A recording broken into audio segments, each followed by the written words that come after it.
여러분들과 함께 오늘 읽은 마태복음 27장 3절 5절 말씀을 통해서 가룟 유다의 양심의 가책이라는 제목으로 하나님 말씀을 함께 나눠보려고 합니다. 우리는 성경을 통해서 가룟 유다의 상반된 두 가지 모습을 발견하게 됩니다.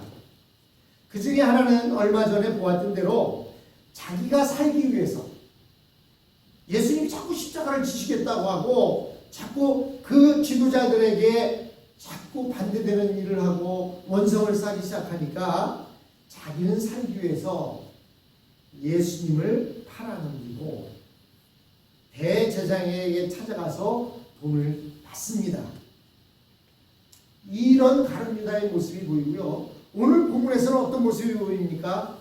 예수님이 사형 판결을 받은 후에 양심의 가책을 받아서 자기가 받은 돈을 도로 가져다 주면서 예수님을 돌려달라고 주장하다가 그것이 관철되지 않으니까 돈을 성전에 던져놓고 목을 메어 자살하는 모습이 오늘 본문에 나타나고 있습니다. 우리가 이 땅을 살면서 무엇인가 화가 나면 생각할 수 있는 길이 다 막혀버립니다. 오직 자기가 주장하는 것 그것만 옳다고 생각을 해요. 그래서 끝까지 주장을 합니다. 그리고 주장을 한 뒤에 얼마가 지난 뒤에 보니까 이게 내가 잘못했구나. 그래서 가서 내가 이거 잘못된 주장을 했어 라고 사과를 하는 경우가 있어요. 이런 것은 별 문제가 안 됩니다. 그러나 어떤 죽고 사는 문제가 있을 때에는 내 잘못된 주장으로 어떤 한 사람이 죽게 되면 아무리 나중에 후회하고 뉘우친들 죽은 사람이 살아날 수 있습니까? 그럴 수가 없습니다. 그렇다면 이러한 일들이 왜 우리에게 나타나고 있는가? 우리는 그 부분에 대해서 한번 생각해 보고자 합니다. 3절에 보니까 그때 예수를 넘겨준 유다는 그때는 뭐예요? 그때 여기 이렇게 보니까 그때라는 말이 나오는데 그때는요 27장 1절로 2절에 나와 있는 말씀이에요. 새벽에 모든 대장과 백성의 장로들이 예수를 죽이려고 함께 의논하고 결박하여 끌고 가서 총독 빌라도에게 넘겨주니라. 그때에 예수를 판 유다는 그가 유죄의 판결을 받으신 것을 보고 뉘우쳐 그 은돈 30입을 대제사장들과 장로들에게 돌려주었다. 이렇게 말하고 있습니다. 도대체 가룟 유다는 왜 불과 하루 전에는 대제사장에게 가서 돈을 받고 예수를 팔아넘길 기회를 찾다가 이제는 돈을 도로 갖다 주면서 예수님을 도로 내어놓으라고 말하고 있는 것일까요? 우리는 사탄을 모르면 가룟 유다의 행동을 이해할 수가 없습니다. 여러분, 사탄은 늘 우리 인간들을 이런 식으로 몰고 갑니다.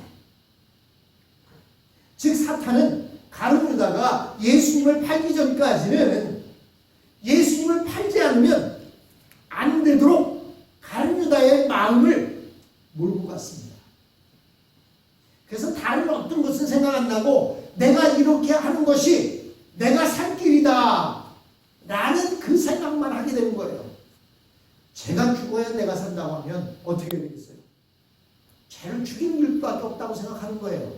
그런데 가룟 유다가 이렇게 사탄의 유혹을 받아서 다른 것은 아무것도 생각나지 아니하고 오직 내가 살 길이 무엇인가 그것만 생각하게 됐다는 것입니다. 여기서 중요한 역할을 한 것이 십자가 죽음에 대한 공포 또한 돈에 대한 욕심이었습니다. 예수님께서 자꾸 제자들한테 내가 이제 대제사장 제사장들과 장로들에 의해서 끌려갈 것이고 십자가에 달려 죽으실 것이다 라고 하는 그 말씀을 계속했습니다. 그러면 그때 당시에 십자가의 죽음에 대한 것을 사람들이 알까요? 모를까요?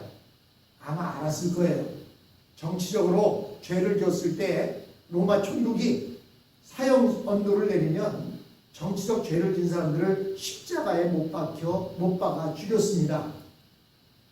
그때 많은 사람들은 십자가에 못 박혀 죽는 사람들의 모습을 보았을 거예요. 왜 보았겠습니까? 여러분, 조선시대에도 부관참시라는 게 있어요. 그게 뭐냐면 어떤 사람이 역적으로 몰려서 중한 죄를 지면요, 말 여러 마리가 팔다리를 묶어갖고 그 채찍질을 하면 어떻게 되겠어요? 있는 방향으로 달려갈 거 아닙니까? 그러면 배가 터지고 온몸이 팔다리가 뚝뚝 떨어져 나가서 죽는 그러한 사형 제도가 있었습니다. 왜 많은 사람들이 보는 앞에서 그렇게 험악하게 죽일까요? 역적은 이렇게 죽는다는 거예요. 그러니까 나라에 반역을 하면 안 된다는 거예요. 마찬가지로 로마 시대 때에도 로마가 통치하는 모든 지역에는 이 십자가형이라고 하는 사형제도가 있었습니다. 그것을 통해서 많은 사람들이 볼 수 있도록 높은 언덕 위에서 십자가형을 치르는 거예요. 그럼 많은 사람들이 보는 앞에서 십자가에 매달려서 그것을 신음하다가 죽어가는 그 사람들의 모습을 봅니다. 여러분, 단칼에 베서 죽으면요 아플 순간도 없어요. 근데 십자가형은 어때요? 어느 경우는 몇 날 며칠 그것에 묶여서 죽을 때까지 갈증을 느끼고 신음하다가 죽는 거예요. 그것을 그 지역 사람들은 누구나 알고 있습니다. 이 가룟 유다가 그 모습을 보았습니다. 이 죽음에 대한 공포를 알았습니다. 뿐만 아니라 돈에 대한 욕심도 있었습니다. 왜냐하면 가룟 유다는 다른 어떤 사람들보다도 돈에 대한 가치를 잘 아는 사람입니다. 왜요? 그렇기 때문에 예수님께서 그에게 전대를 맡겨주었던 겁니다. 살림살이를 맡겨준 거예요. 제자들과 함께 다니면서 쓰는 돈이나 이런 것들을 관리하는 자로 가룟 유다에게 맡겨준 겁니다. 그렇기 때문에 가룟 유다는 돈의 가치에 대해서 너무나 잘 알고 있었습니다. 사탄은 맹렬한 기세로 가룟 유다의 마음속에 네가 지금이라도 살고 싶고 저렇게 십자가에 달리지 않으려면, 왜냐하면 여러분 역적을 따르는 무리들은 뭘까요? 똑같은 역적이에요. 즉 예수님을 역적으로 해서 사형 선고를 내려서 십자가에 달리게 되면 그의 제자들도 잡아다가 십자가형에 처하게 되는 겁니다. 그러니까 사탄이 가룟 유다의 마음속에 지금이라도 살고 싶으면 선생님을 배신해라. 왜 너는 억울하게 그 엄청난 십자가의 죽음을 당하려 하느냐. 또 선생을 판돈만 가지고 있어라. 그러면 어느 누구도 너를 정죄하지 못할 것이다. 이런 식으로 자꾸 가룟 유다의 마음을 부추겼던 것입니다. 그래서 성경에서는 가룟 유다의 마음에 사탄이 임했다. 이렇게 이야기하는 것입니다. 사람이 죄를 지을 때 모두 이상하게 미친 것 같습니다. 주위에서 다른 사람이 아무리 말려도 자기 생각 속에만 빠져 있습니다. 그래서 성경에도 가룟 유다가 예수님의 떡을 받고 나갈 때 사탄이 들어왔다라고 이렇게 말씀하고 있습니다. 이미 가룟 유다의 얼굴이 굳어져 있었고 일체 딴 생각을 할 수 없었던 것입니다. 즉 가룟 유다는 다른 제자들을 보면서 이렇게 생각했을 거예요. 에휴, 저 바보들 이대로 있으면 다 십자가에서 죽게 될 텐데 저렇게 아직도 그런 것들을 모르고 저렇게 따르고 있다는 말이야? 라고 생각했던 것 같습니다. 이렇게 사람이 죄를 지을 때에는 마귀가 그 사람을 맹렬하게 몰고 가기 때문에 절대로 자기 힘으로는 거기서 벗어나지 못합니다. 마귀가 충동질하면 어떻게 해서든지 그들을 손에 넣어야 될 것 같고 어떻게 해서라도 그 사람을 죽여야만 한다고 생각합니다. 그러나 일단 죄를 짓고 난 후에 제정신이 들으면 후회를 하게 됩니다.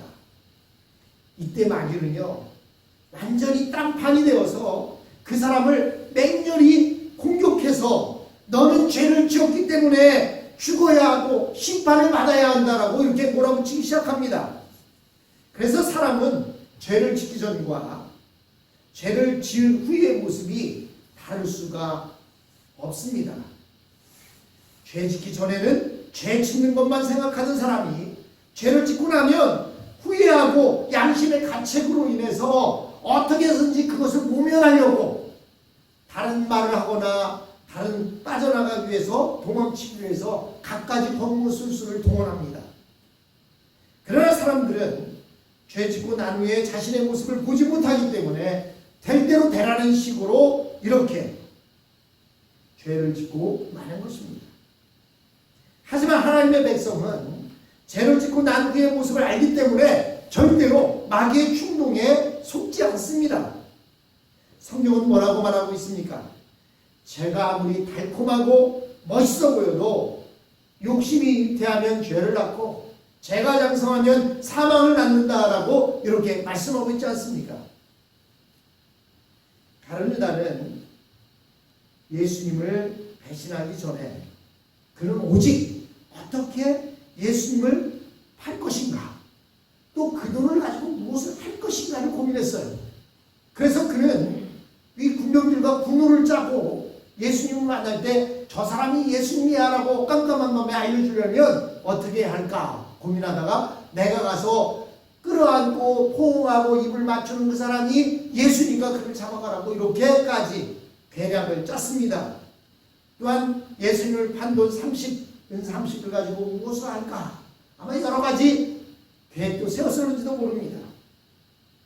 그러나 예수님을 팔고 난 후에 마귀의 맹렬한 공격이 시작된 것입니다.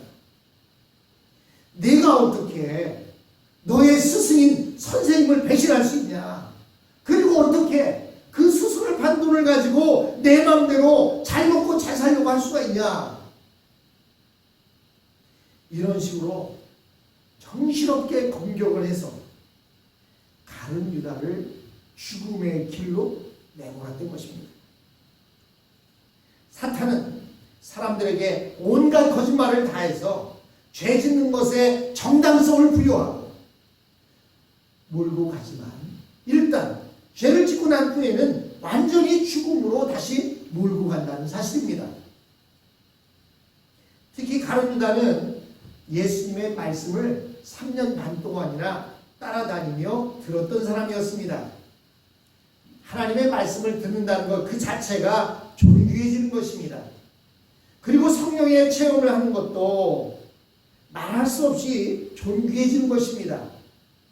그런데 그 존귀한 가룟 유다가 자신의 존귀함을 깨닫지 못하고 자기 말로 대제사장을 찾아가서 자신을 판 것입니다. 이것은 스승을 판 것이 아닙니다. 결국은 자기 영혼을 팔아버린 것입니다. 누구에게? 사탄에게. 자기 영혼을 팔았던 것입니다. 여기서 우리가 알아야 할 것은 하나님의 말씀을 듣고 은혜를 체험했던 자가 타락하면 마귀가 그를 지근지근 밟아서 이 세상에서 가장 비참하게 만든다는 사실입니다. 하나님의 말씀을 경험하지 못한 자들은요, 마귀가 밟을 필요가 없습니다. 왜? 자기 편이니까. 근데 하나님의 말씀을 경험했던 자는 마귀가 볼 때는 대적이기 때문에 어떻게든지 저 사람을 속이고 이간질시켜서 죄를 짓게 만들고, 죄 지었으니까 됐다? 아닙니다. 그게는 어떻게든지 죄 지은 그 사람을 정죄해서 너는 죄인이야, 너는 죽을 죄인이야, 너는 죽을 수밖에 없어 해서 그를 최악의 상태까지 몰고 간다는 사실입니다. 여러분, 이스라엘의 초대왕 누구죠? 사울입니다.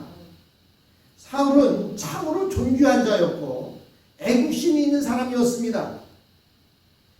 특히 사울은 하나님이 선택하시고 선지자 사무엘이 기름을 부어서 왕으로 세웠습니다. 하나님께서 사울에게 기름을 부으셨다면 사울의 모든 것을 하나님이 책임지신다는 뜻입니다. 그래서 하나님의 기름 부음이 중요한 거예요. 하나님의 기름 부음을 받았다. 그 얘기는 하나님이 책임지신다라는 뜻입니다. 일단 하나님께서 기름을 부어서 세우셨다면 그가 부르짖을 때마다 하나님은 능력을 주시고 전쟁에서 이기게 하십니다.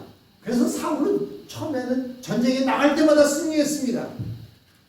그러나 일단 사울은 그것을 믿지 못하고 인간적으로 나라를 통치하고 심지어는 다윗을 시기하여서 그를 도운 제사장 85명을 죽이는 바람에 하나님의 은혜가 그에게서 떠납니다. 그 뒤에 그는 어떻게 됐습니까? 사울은 거의 정신병자로 살다가 나중에는 무당을 찾아가서 도움을 받으려고 했고, 그 무당을 찾아가 도움을 받은 그 다음 날 전쟁터에 나가서 결국엔 그의 자식들과 더불어 함께 모두가 다 죽었던 것을 우리는 알 수가 있습니다. 하나님의 은혜를 받은 자들에게는 책임이 있습니다. 그것은 자신의 존귀함을 더럽히지 않는 것입니다. 하나님의 사람이 된 사람, 하나님의 존귀함을 입은 사람, 하나님의 기름 부음을 받은 사람들은 자신의 존귀함을 더럽히지 않는 거예요. 그래서 우리는 어떤 상황이 오더라도 자포자기해서는 안 됩니다.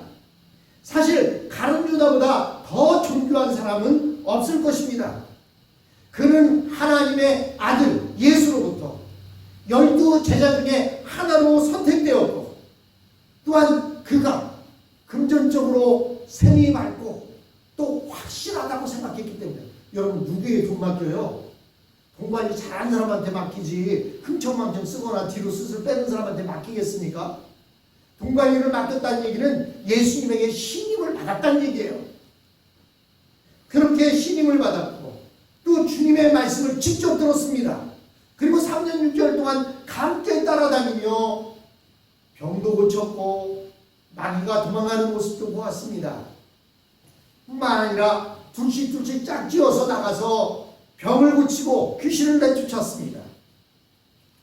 그러나 그는 예수님의 말씀을 믿지 않고 자기 발로 걸어가서 대제사장에게 돈을 받고 예수님을 팔았습니다.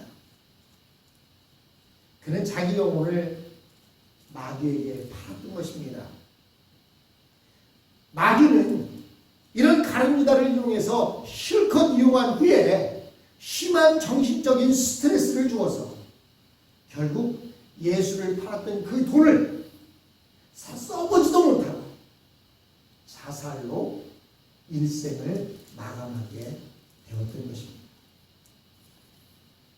여러분, 가룟 유다의 모습이 그 사람만의 모습일까요? 저와 여러분의 모습은 아닙니까? 우리도 어떤 부분에 대해서 한쪽에 대한 생각으로 인해서 주의 것을 보지 못하고 다른 사람에게 억울함을 끼칠 때도 있습니다. 또 화가 나서 다른 거 보지 아니하고 있는 것 없는 것 다 끄집어내갖고 욕을 할 때도 있습니다. 그러나 그래도 주님의 말씀이 생각나면 주님 앞에 나와 기도하고 통곡하고 후회하고 그리고 다시 가서 사과하는 그런 인생을 살면 그것은 참으로 복된 인생입니다. 가룟 유다나 베드로나 똑같이 예수님을 배신했습니다. 베드로는 예수님을 3번씩이나 모른다고, 그것도 총칼을 들고 있는 무서운 적 앞에서가 아니라 그냥 겨우 몸종 앞에서, 여종 앞에서 예수님을 모른다고 배반했던 사람입니다. 가룟 유다나 베드로나 다를 바가 없습니다. 한 가지 다른 것이 있다면 베드로는 자기의 죄를 밀치고 예수님을 만났을 때 예수님 앞에서 내가 당신을 사랑하는지 당신이 아십니다. 고백했다는 사실입니다. 가룟 유다도 구약에 예언된 대로 그는 하나님의 선택을 받아서 하나님의 아들을 죽이는 일에 사용되어졌다고 한다면 뉘우치고 회개하고 동전을 던지고 목매달 것이 아니라 어떻게 하면 됐을까요? 예수님, 정말 제가 마귀의 깸에 빠져서 이렇게 그릇된 일을 했습니다. 주님 용서하십시오. 회개했더라면 그의 인생은 다른 죄들과 똑같이 예수님을 증거하다가 그렇게 갔을 겁니다. 사랑하는 여러분, 우리가 살아있는 동안 오늘이 바로 선물입니다. 그래서 영어로 오늘이란 말이 선물이란 말과 동일합니다. 살아있을 때만 회개할 수 있고요. 살아있을 때만 용서할 수 있고 살아있을 때만 사랑할 수 있어요.